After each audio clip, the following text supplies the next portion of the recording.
Paz do Senhor, amados irmãos, que bom estar aqui mais uma vez com vocês para falar um pouquinho mais da Palavra de Deus. Nesse trimestre nós estamos estudando a revista sob o título Cosmovisão Cristã, Vetores para a Vida. E por que vetores para a vida? Porque muitas vezes nós precisamos de direcionamento para que nós possamos nos encontrar em meio a esse espaço, a esse volume de informações que nós temos vivido. E hoje nós vamos falar um pouquinho da aula de número 9, cujo tema é Entendendo a Sexualidade a partir da Cosmovisão Cristã. Como síntese nessa aula, nós temos o fato de que atualmente a questão da sexualidade ela é um dos assuntos mais controversos na nossa sociedade, e esse debate muitas vezes tem se estendido até mesmo no meio da igreja, visto que a gente hoje tem muitas noções, né, de liberdade sexual nos relacionamentos.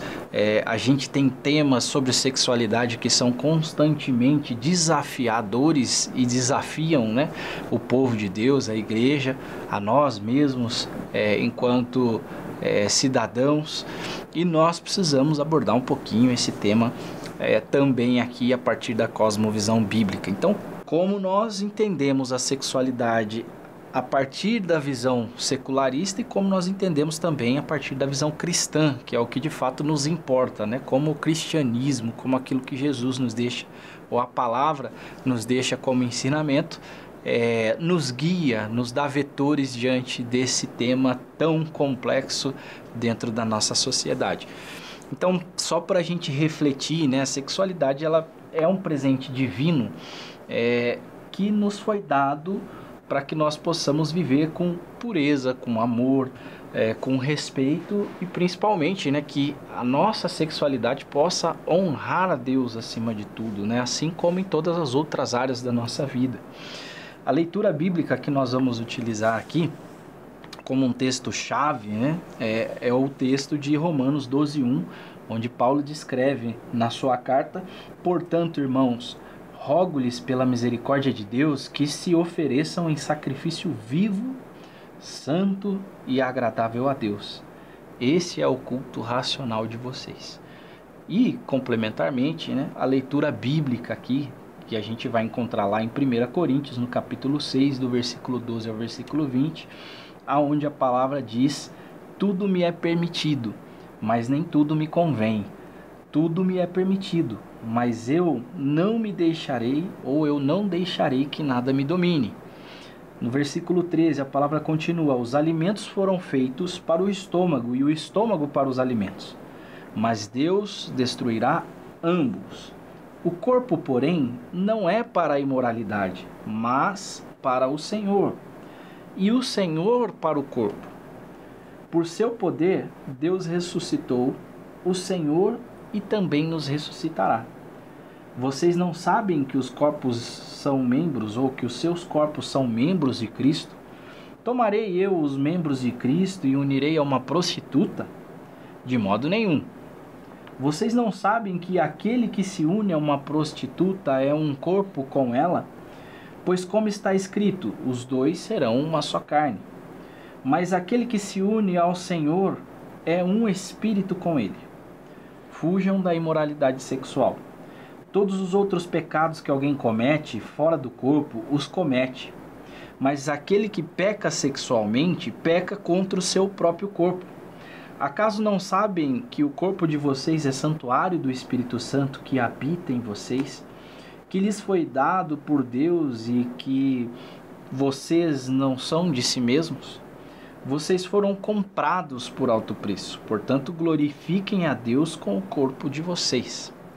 Bom, esse texto soa muitas vezes para a gente como um dos textos conhecidos quando se fala de sexualidade. Esse texto também soa para a gente um tanto clichê, mas é importante que a gente saia dessa caixa do clichê e de fato a gente faça uma imersão dentro desse texto, porque o compromisso da palavra de Deus não é de fato, e jamais pode ser nas nossas mentes, que ela se torne algo como lemos num jornal, como lemos numa revista, ou sem novidade, porque a palavra de Deus tem um compromisso em si mesmo de se renovar a cada manhã. Então o exercício que eu quero convidá-los a fazer aqui é refletir sobre o texto que nós acabamos de ler, onde a palavra diz que tudo é lícito, tá?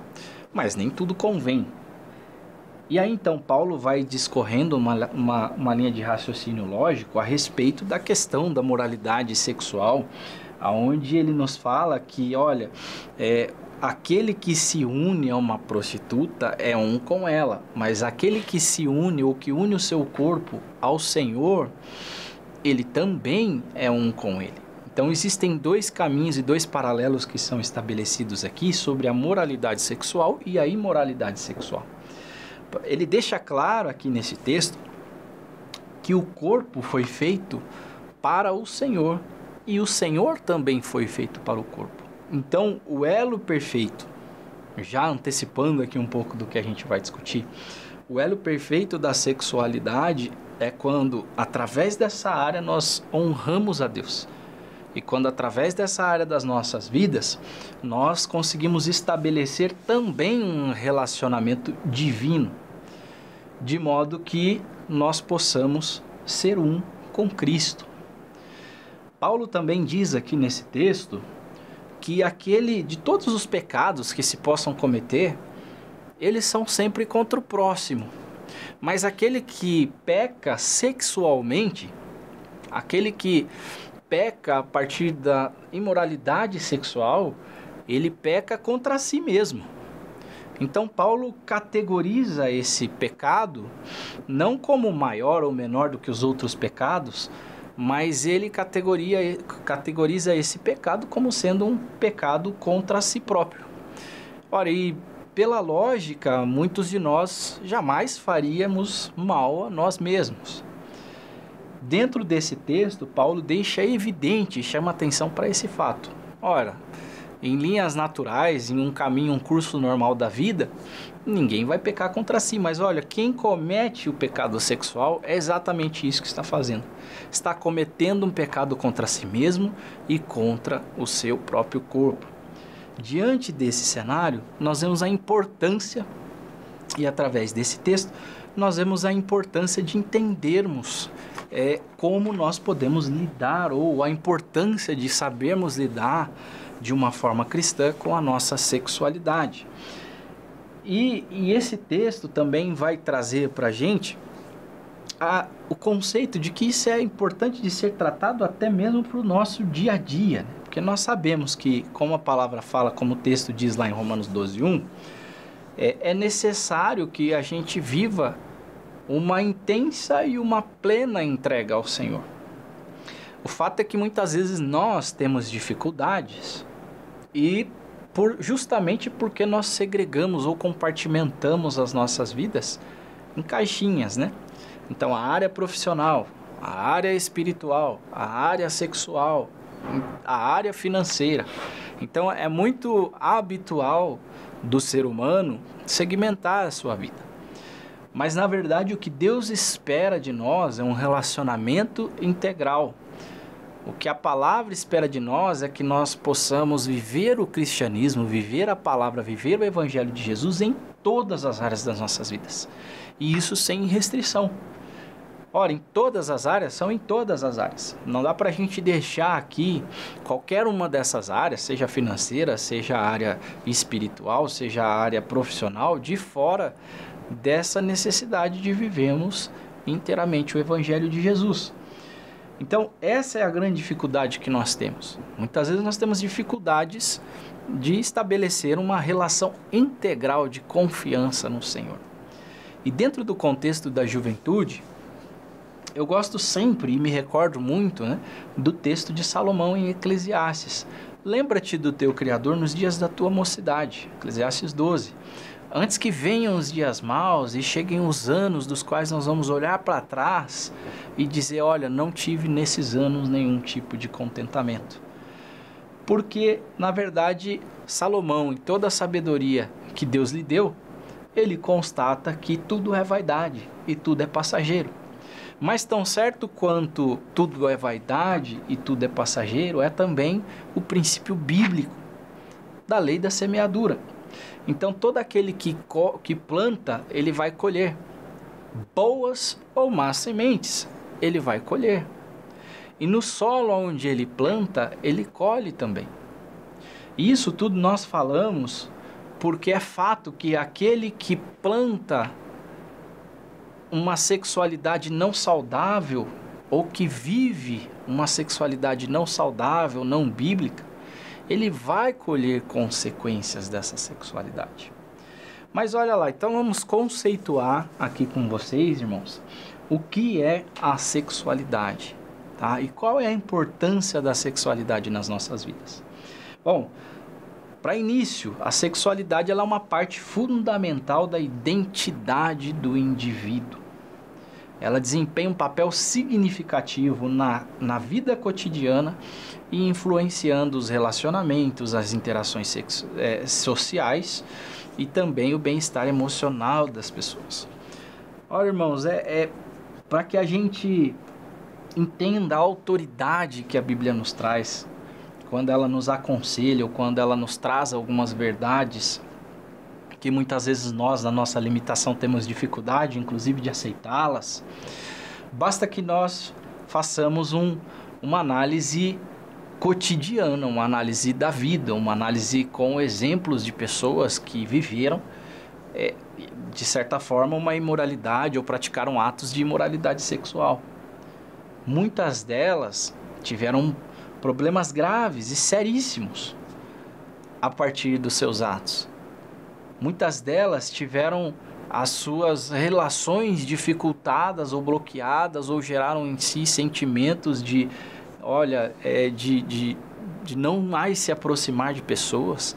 Muitas delas tiveram os seus sentimentos feridos, machucados, o que as impediu muitas vezes de viver outros relacionamentos, ou talvez até um relacionamento que Deus tivesse preparado para aquelas pessoas.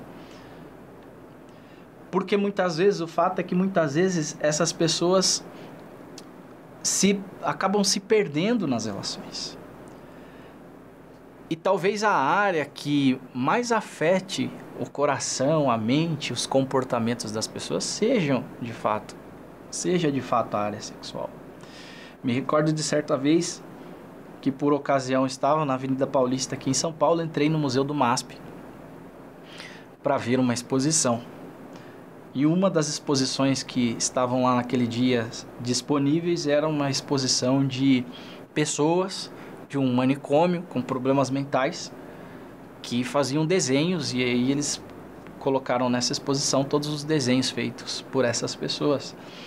Eu me lembro, e aquilo foi muito marcante para mim, que boa parte desses desenhos tinham elementos de sexualidade, elementos sexuais, e muitas vezes num caminho muito distante de uma sexualidade saudável. Obviamente eles têm algum tipo de desequilíbrio mental. No entanto, é importante que se ressalte o quanto a sexualidade interfere no nosso dia a dia, e vou mais profundamente o quanto a sexualidade ela interfere ou ela influencia a nossa vida espiritual. Porque a palavra diz em Coríntios que aquele que vive um caminho de moralidade, ele caminha e se torna um com Deus. Mas aquele que vive um caminho de imoralidade sexual, a palavra compara este relacionamento a um envolvimento com uma prostituta. E aonde Deus está, obviamente, nas relações em que Deus está, não há espaço para outro tipo de soberania ou para outro tipo de reinado que não o do próprio Deus. Então Deus precisa reinar nas nossas vidas, Deus precisa reinar nesta área da nossa vida. E tudo isso, que a gente está falando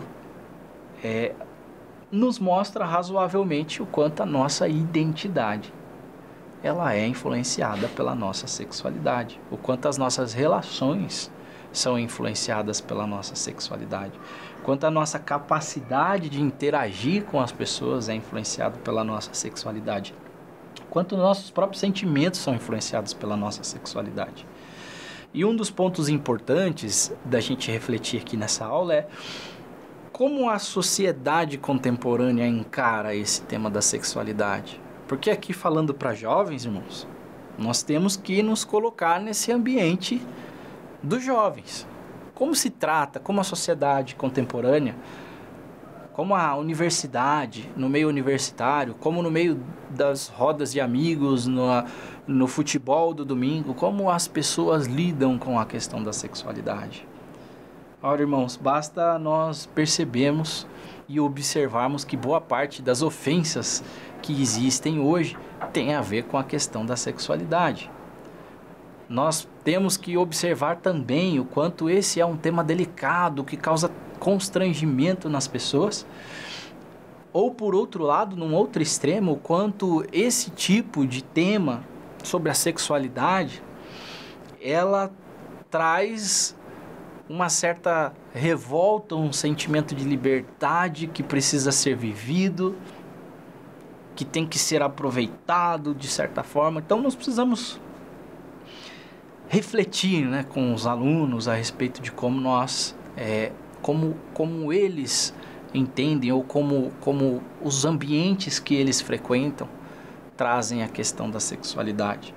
Na sociedade contemporânea existe um grande movimento de uma falsa liberdade sexual. E por que eu digo uma falsa liberdade? Porque de fato a área sexual, quando mal vivida, quando vivida na imoralidade, ela vai nos levar a uma prisão, a um cativeiro emocional, um cativeiro da nossa identidade muito forte. Mas esse movimento, ele tem uma razão de ser. E um dos livros, né, que foi base aqui para a escrita dessa revista também, do autor Felipe Amorim, ele trata sobre o assunto. Esse livro é o livro Cosmovisão Cristã, como pensar os princípios, as principais questões da vida à luz das Escrituras. Ele vai destacar alguns elementos importantes de como foi o processo de formação do pensamento da sexualidade na sociedade contemporânea. Então ele vai mencionar lá que o primeiro elemento desse movimento de liberdade sexual que hoje se prega muito nos meios seculares foi a Revolução Francesa. Então, na Revolução Francesa, cujo lema era liberdade, igualdade, fraternidade, existia um grande movimento liderado pela burguesia de revoluções da humanidade, onde o homem começa a tomar o centro de muitas coisas, inclusive ele passa a tomar o controle dos seus desejos sexuais ou das decisões a respeito da sexualidade. Então, dentro da Revolução Francesa, já existia um movimento de humanização, digamos, como se o homem fosse o centro da sua própria vontade, como se ele pudesse viver esta área da sua vida de uma forma mais desenfreada ou livre, digamos assim. E essa revolução ela foi trazendo esses conceitos para o meio da sociedade naquele momento. Um outro elemento que é trazido também pelo autor Felipe Amorim no livro é a questão da revolução sexual da década de 1960. Bom, o cenário era que se vivia um mundo pós-Primeira e Segunda Guerra Mundial e de repente lá dentro da sociedade dos Estados Unidos as instituições começaram a ser confrontadas e começaram a ser negadas, elas começaram a ser repudiadas. Então nasce um movimento que era social e acabou como sendo um movimento político, de fato de revolução sexual.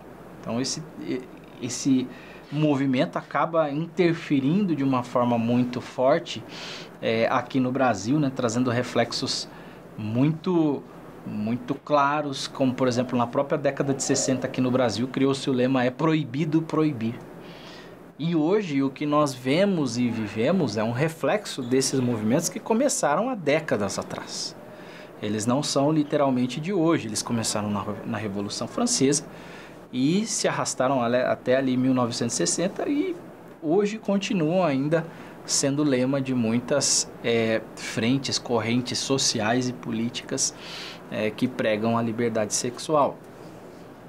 O fato é que aquele que peca nessa área, esse é um desejo de Satanás, aquele que peca nessa área, de fato ele peca contra si, ele prejudica o seu próprio corpo, além de prejudicar o seu relacionamento com Deus. Na linguagem não coloquial, na linguagem mais simples, se diz, né, 2 coelhos com uma cajadada. Então essa talvez seja a principal ferramenta de Satanás para, de fato, tirar as pessoas de um relacionamento com Deus. Ela peca contra si, ela prejudica a si, as suas emoções, e ao mesmo tempo ela é distanciada de um relacionamento com Deus.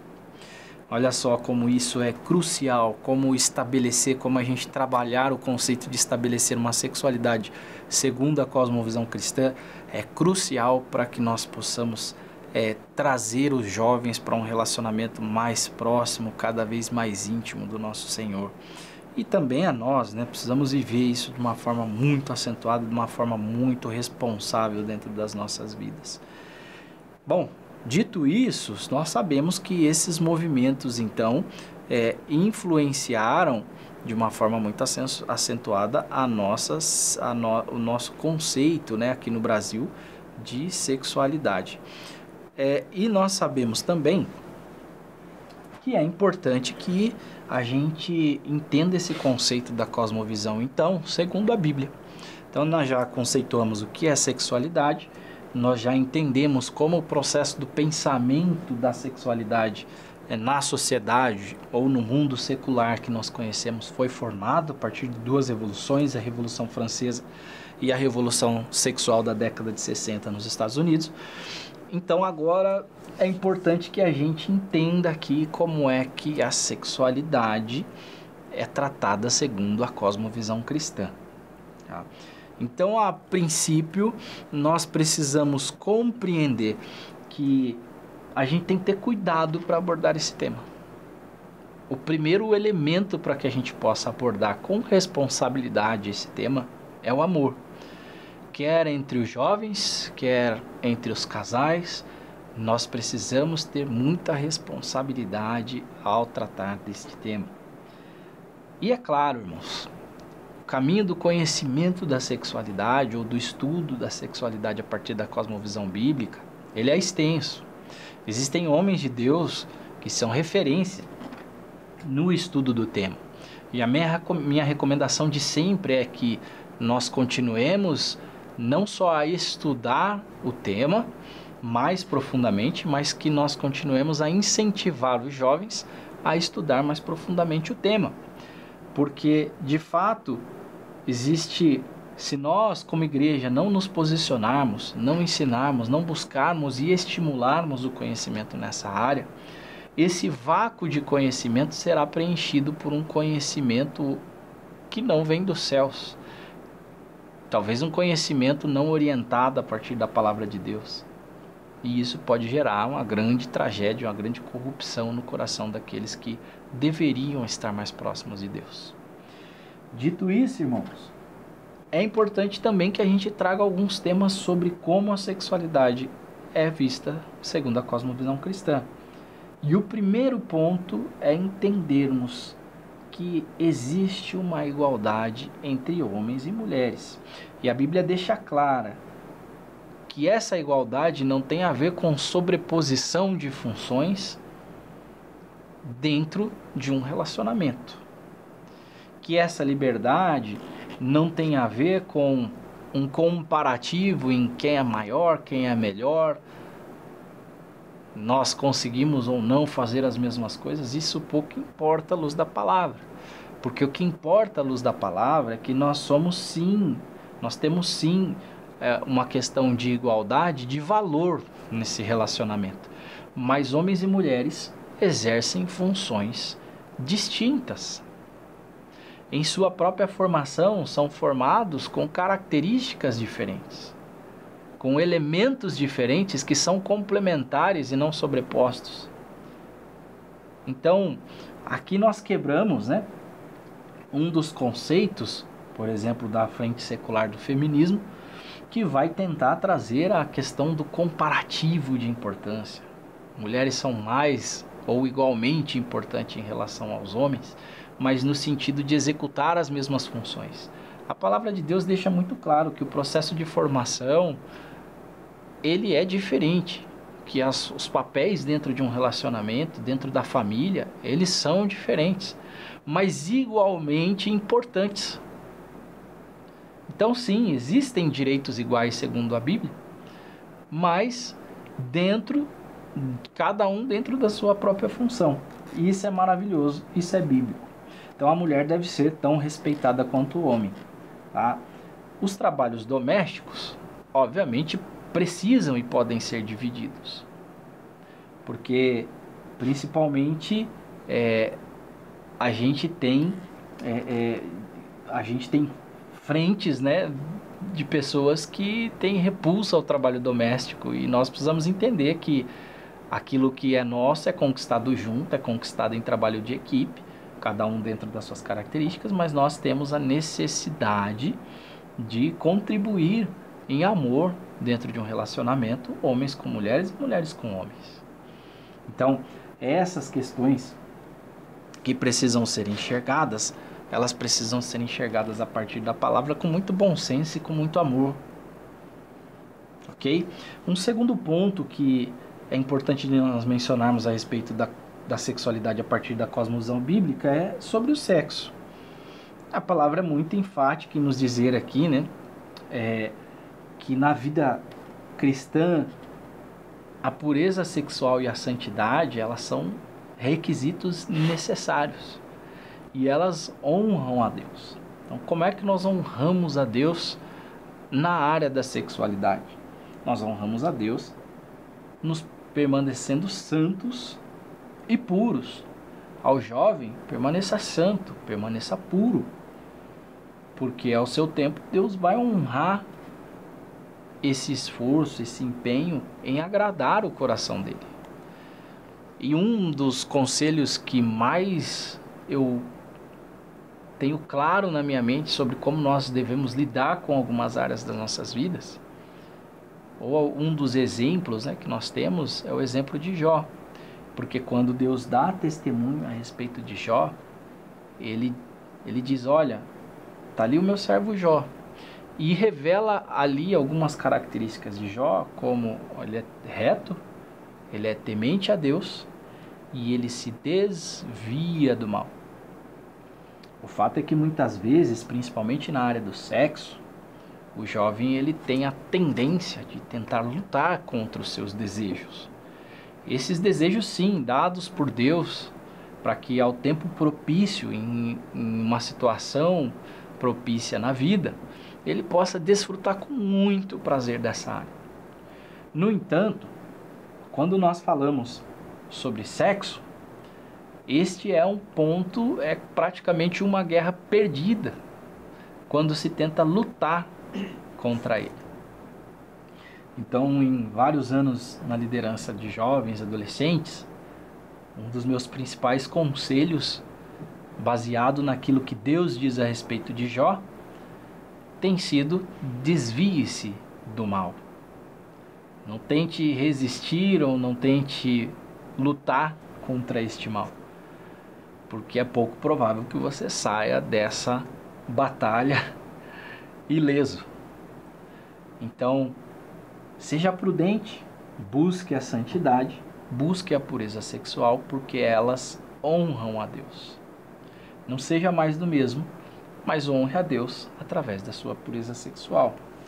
Bom, ainda sobre a palavra, ou ainda sobre aquilo que trazemos aqui na revista, nós temos muito claramente trazido aqui a questão também do homossexualismo. Irmãos, meu conselho aqui é que, primeiro em tudo que se diga a respeito do homossexualismo, que haja o amor ao indivíduo, ao ser humano, à criatura ou ao Filho de Deus. Que haja amor ao tratar esse tema. Porque esse tema ele é tão sensível que, ao tratar do tema, mesmo aos jovens ao qual nós nos direcionamos, né, quando tratar desse tema dentro do meio da universidade, dentro do seu ambiente de trabalho, que inicialmente só trate esse tema se houver no seu coração amor.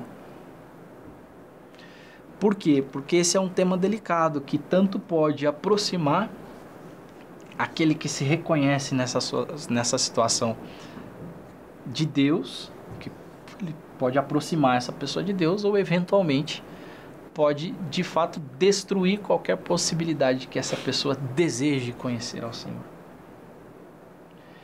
Então nós precisamos ter muita sabedoria e, antes de mais nada, o amor ao tratar desse tema. E é fato que a Bíblia, ela condena todo tipo de imoralidade sexual, sem exceção. Quer a fornicação, o sexo antes do casamento, quer o adultério, quer o homossexualismo. O fato é que muitas vezes nós colocamos, e erramos ao fazer isso, colocamos como igreja pesos e medidas dentro dos pecados. Pesos e medidas que a Bíblia não nos diz que existem, que a Bíblia não nos revela. E aí nós encaramos esse tipo de pecado, ou essa área de moralidade sexual, como sendo diferente de todas as outras, ou pior do que todas as outras. E esse é um dos erros mais comuns no meio da igreja. Então nós precisamos aprender que a homossexualidade é pecado, sim, e a palavra nos deixa claro isso em Levíticos 18, 22, em Levíticos capítulo 20, no versículo 13, também em 1 Coríntios capítulo 6, do 9 ao 10, vai mencionando ali, né, a questão da imoralidade sexual, Romanos 1, do 26 ao 27. Então temos ali uma gama de textos que vão falar e deixar claro que a questão da homossexualidade, a prática homossexual, ela é de fato pecado. E nós precisamos viver segundo aquilo que a palavra nos ensina. No entanto, irmãos, é importante que a gente, mais uma vez, tenha cuidado ao tratar o tema. Seria muito extenso aqui se a gente começasse a falar sobre todos os eventos, né, que são pecados diante da Bíblia. E nenhum deles existe qualquer diferenciação em relação ao tipo, ao peso ou à dimensão do pecado, do erro. E assim como existe uma graça de Deus para aquele que peca com a mentira, para aquele que peca com a fornicação, para aquele que peca com o adultério, tão certo quanto isso, a graça de Deus consegue alcançar todos aqueles que pecam nessa área da vida. E nós também precisamos entender que essa linha tênue nos leva a ter um cuidado ao tratar o coração daquele que tem dificuldade nessa área. Nós precisamos entender que existem pessoas que lutam contra o adultério, que existem pessoas que lutam contra a fornicação. Assim também existem pessoas que lutam ardentemente contra a homossexualidade, que lutam para não praticar a homossexualidade, que têm dificuldades nessa área. E o fato é que nós, como é que a palavra encara isso? Há um tempo atrás, nós tínhamos uma frase muito conhecida, né, que Deus, ele ama o pecador, mas odeia o pecado. E de fato é isso. Aquele que pratica, que deixe de praticar. Aquele que peca, que deixe de pecar. Mas o fato é que nós, como igreja, é que precisamos encarar isso de uma forma diferente. Que existe uma graça de Deus para todo aquele que se arrepende. E o arrependimento é uma decisão. Aquele que deixa de pecar com o objetivo de agradar a Deus. Ao mesmo tempo, nós precisamos ter um cuidado de não estabelecer, em relação ao tema da sexualidade ou da homossexualidade, ou em relação ao adultério, ou em relação a qualquer outro tipo de moralidade sexual.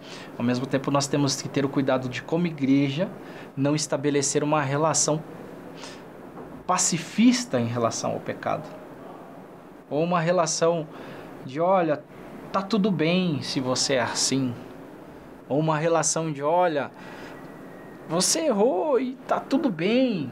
Não tá tudo bem, o pecado não nos deixa pensar dessa forma. A palavra não nos deixa pensar dessa forma. Porque aquele que comete o pecado, ele comete um pecado contra si. E ele comete um pecado contra Deus. Porque o corpo, ele foi feito para o Senhor, como a palavra diz. Nós lemos no começo, na leitura bíblica.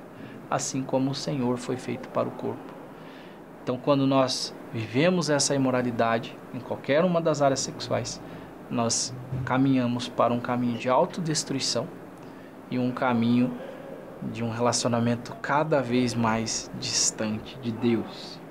Então é importante, irmãos, conclusivamente, que o cristão ele mantenha a moralidade sexual, quando solteiro ou ainda quando casado. E essa moralidade sexual ou a vida sexual tem que ser vivida a partir da luz das Escrituras. Existem diversos textos. 1 Tessalonicenses 4, 3, 5, Efésios 5, 3 ao 5, Hebreus 13, 4, Colossenses 3, 5. O fato é que é desafiador e nós precisamos estar alicerçados na palavra para que nós possamos viver o melhor de Deus, viver o melhor desta vida nessa área sexual e principalmente honrando ao nosso Senhor. Irmãos, quero agradecer o seu tempo até aqui, quero agradecer a sua dedicação em estar aqui conosco nessa aula e também recomendar que antes dessa aula ou antes desse tema, os irmãos, os professores, tirem um período de oração por essa área específica da vida dos seus alunos e que o Espírito Santo possa guiar esse tema, guiar essa aula, guiar as discussões que vão acontecer na sala de aula, para que os jovens possam compreender a verdade dita em amor a respeito dessa área da vida deles e que eles possam viver segundo a cosmovisão cristã também nessa área da vida deles. Um grande abraço e a gente se vê na próxima aula.